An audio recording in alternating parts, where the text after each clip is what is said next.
That the polls were intensely contested is in itself positive evidence that democracy is well and alive in our land. It is only natural that even as those who won and experienced victory in various elections are elated and fulfilled, those who lost are disenchanted and disappointed. But the beauty of democracy is that those who win today can lose tomorrow, and those who lose today will have an opportunity to compete and win in the next rounds of elections.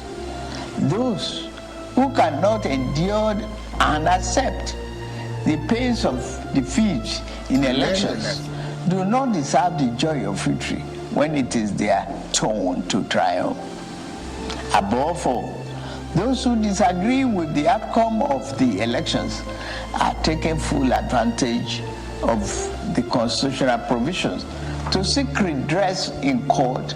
That is one of the reasons why democracy is the best form of government invented by man.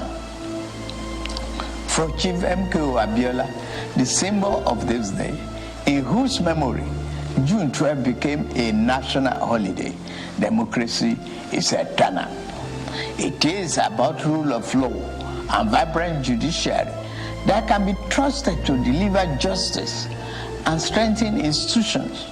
It has become imperative to state here that the unnecessary illegal orders issued to truncate or abridge democracy will no longer be tolerated. The recent harmonization of the retirement age of the judicial officers is meant to strengthen the rule of law, which is a critical pillar of democracy. The reform has just started. The democracy that will yield right dividends to the people who are shareholders means more than just freedom of choice and right to get people into elective offices. It means social and economic justice for our people.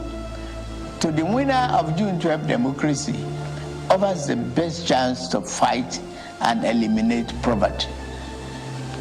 30 years ago, he christened his campaign manifesto "Farewell to Poverty" because he was convinced that there is nothing defined about poverty. It is a man-made problem that can be eliminated with clearly thought out social and economic policies. It is for this reason that in my inauguration address on May 29, I gave effect to the decision taken by my predecessor in office to remove the fuel subsidy, the albatross, and free up the collective use of much needed resources, which had hitherto been pocketed by a few rich. I admit the decision will impose extra burden on the masses of our people. I feel your pain. This is one decision we must bear to save our country from going under and take our resources away from the stranglehold of a few unpatriotic elements. Painfully, I have asked you, my compatriots, to sacrifice a little more for the survival of our country. For your trust and belief in us, I assure you that your sacrifice shall not be in vain. The government I lead will repay you through massive investment in transportation, infrastructure, education, regular power supply, healthcare, and other public utilities that will improve the quality of lives. The democracy M.K. Abiola died for is one that promotes the welfare of the people over personal interests of the ruling class, and one where the governed can find personal fulfillment and happiness. That is the hope M.K. Abiola ignited throughout our country in 1993.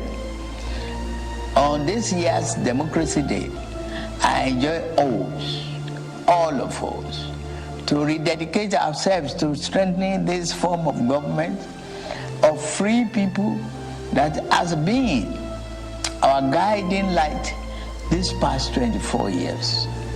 In particular, those of us who have been privileged to elect into public office at various levels in both the executive and legislative arms of government must recommit ourselves to offering selfless service to the people and delivering concrete democracy dividend in accordance with our electoral promises.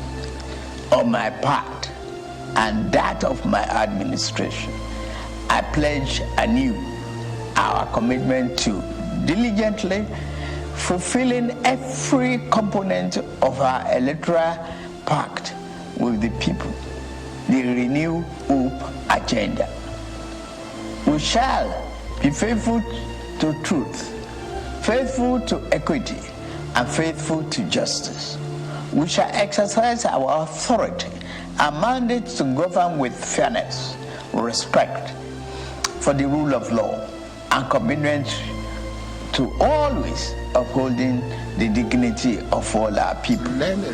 On this note, I wish us a happy Democracy Day. Kanka Abraham Motadero. We're open one came mad.